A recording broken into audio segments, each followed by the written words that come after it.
Bismillahirrahmanirrahim. Assalamualaikum warahmatullahi wabarakatuh. Perkenalkan, nama saya Muhammad Rafi Bahtiar. Saya mahasiswa semester 5 Program Studi Bimbingan dan Konseling Fakultas Keguruan dan Ilmu Pendidikan Universitas Muhammadiyah Profesor Dr. Hamka. Pada PLP 1 kali ini, saya dan teman-teman saya melakukan observasi serta wawancara dengan kepala sekolah dan guru pamong dari SMA Negeri 76 Jakarta. Semoga dengan adanya video ini bisa bermanfaat serta berguna untuk kalian semua yang menonton. Selamat menyaksikan.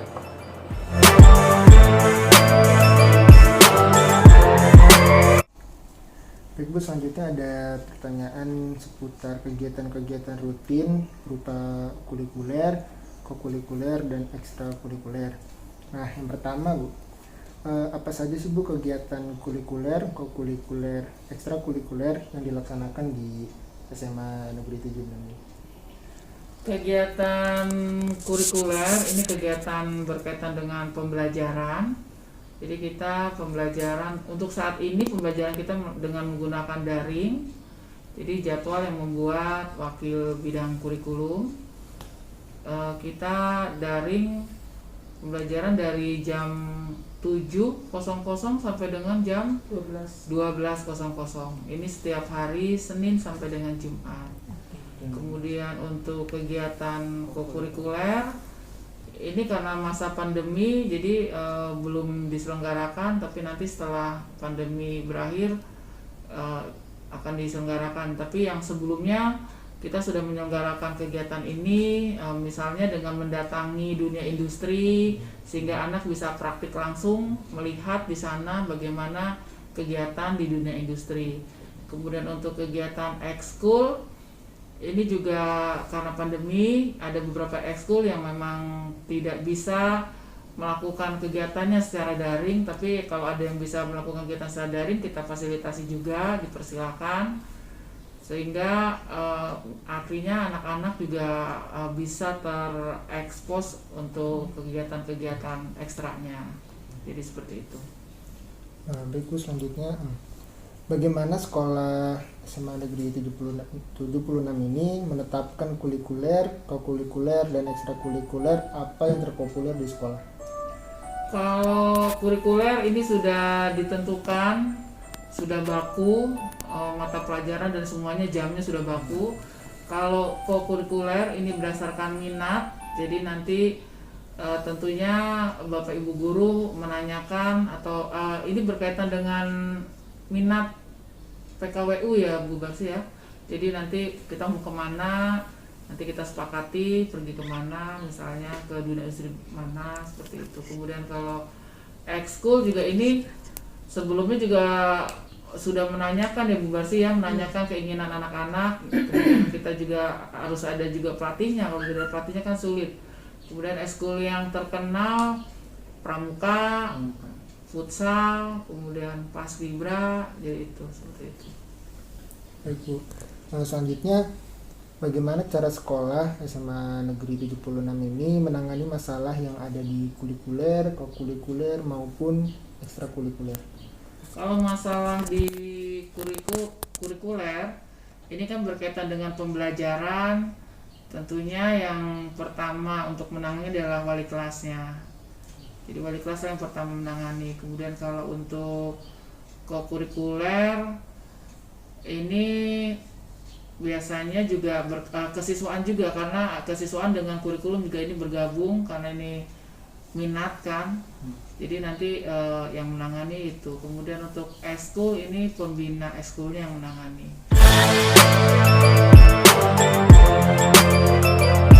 Baik Bu, selanjutnya kendala apa saja sih Bu yang dialami dalam proses penilaian selama pembelajaran luring maupun daring? Ya, penilaian yang kendalanya dalam penilaian yang hampir sama dengan kendala dalam PJJ. Ya, kembali ke siswa yang bersangkutan seperti yang saya sebutkan tadi. Kalau siswa itu memang good students ya, bertanggung jawab ya, mereka selalu mengikuti arahan gurunya step by step sampai nilainya bagus-bagus. Tapi ya itu ada juga anak yang suruh ulangan yaitu tidak ikut. Ya sama seperti waktu pas pembelajaran berlangsung. Anak itu lagi yang muncul dalam penilaian yang bermasalah lagi gitu. Jadi sebenarnya yang bermasalah ya anak yang memang aslinya dalam pembelajaran dia bermasalah. Apalagi sekarang kan masuknya anak itu kan tidak hanya dari nilai. Jakarta kan standarnya kan zonasi umur, zonasi tempat tinggal. Ya, jadi itu kendalanya di situ. Ya memang itu bagus, tapi memang mungkin ada anak ya itu yang tidak melaksanakan tugasnya secara bertanggung jawab. Harusnya dia sudah memilih sekolah negeri, ya harus ikut tahapan-tahapan yang sudah kita tetapkan. Karena di awal kan mereka diterima sebagai siswa di sini udah langsung tanda tangan kan bahwa dia satu mentaati tata tertib sekolah. Di dalam tata tertib kan tidak hanya perilaku aja, termasuk ada pembelajaran di dalamnya. Jadi ini mereka yang tidak terbiasa mengikuti aturan di sekolah negeri ya mungkin agak kewalahan. Yang saya sebutkan siswa bermasalah tadi. Baik Bu, yang terakhir Ibu. Bagaimana cara pendidik memotivasi kepada peserta didik dalam pembelajaran luring maupun daring? Selama daring ya kita memotivasinya ya kalau kita pas live teaching melalui Zoom atau Google Meet ya seperti biasa sama dengan tatap muka ya kita berikan motivasi bagaimana nanti ke depannya. Jadi meskipun dalam kondisi sesulit apapun kita tetap harus mengimprove diri ya, tetap harus meningkatkan diri kita dalam situasi apapun. Itu yang pertama. Yang kedua, memberikan informasi-informasi tentang future job in the future ya, pekerjaan-pekerjaan di waktu yang akan datang. Misalnya kalau dia skillnya di mana, nanti pekerjaan apa yang cocok buat dia gitu. Profesi apa yang cocok buat dia. Jadi kan dia akan termotivasi, berarti saya harus menekuni bidang ini kalau nanti saya kepengen jadi ini gitu.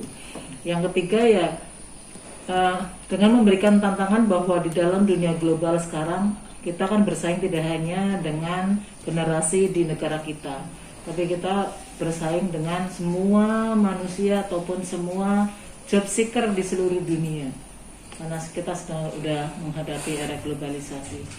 Jadi dengan itu kalau misalnya siswa itu aware ya, sadar akan tantangan-tantangan di waktu yang akan datang, mereka harusnya struggle ya, harusnya belajar dengan giat, harusnya dikejar itu apa kekurangannya. Tapi ya kembali, ya lo yang bagus memang menjadi semakin bagus, tapi ya yang tadi troublemaker ya tetap aja troublemaker gitu. Baik Bu, itu mungkin dari suka maupun duka pembelajaran secara luring maupun daring ya Bu. Iya. Kita sih berharap mahasiswa maupun guru-guru yang ada di sekolah berharap semoga pandemi ini segera berakhir, jadi kegiatan luring itu cepat bisa dilaksanakan kembali. Amin. Mungkin itu yang bisa kita tanyakan Bu untuk saat ini. Terima kasih atas waktunya karena sudah direpotkan nih Bu untuk waktunya untuk nggak kita apa-apa. wawancara. Namanya apalagi kan kalian di bidang pendidikan ya, kita juga bidang pendidikan. Selama ini kita selalu support kalau ada mahasiswa ataupun stakeholder lain-lain, apalagi ibaratnya ada alumni ya, kita selalu support untuk keberhasilan kalian ataupun orang-orang di sekitar kita. Jadi kita lebih bahagia kalau alumni datang ke sini dengan menceritakan kebahagiaan atau kesuksesannya dibandingkan alumni datang ke sini dengan menceritakan berbagai macam kegagalannya. Itu intinya begitu. Kita guru tetap menjadi guru, tapi kalau alumninya sukses kita bahagia. Gitu aja. Bu, mungkin itu saja. Iya. Kurang lebihnya mohon maaf dari kami.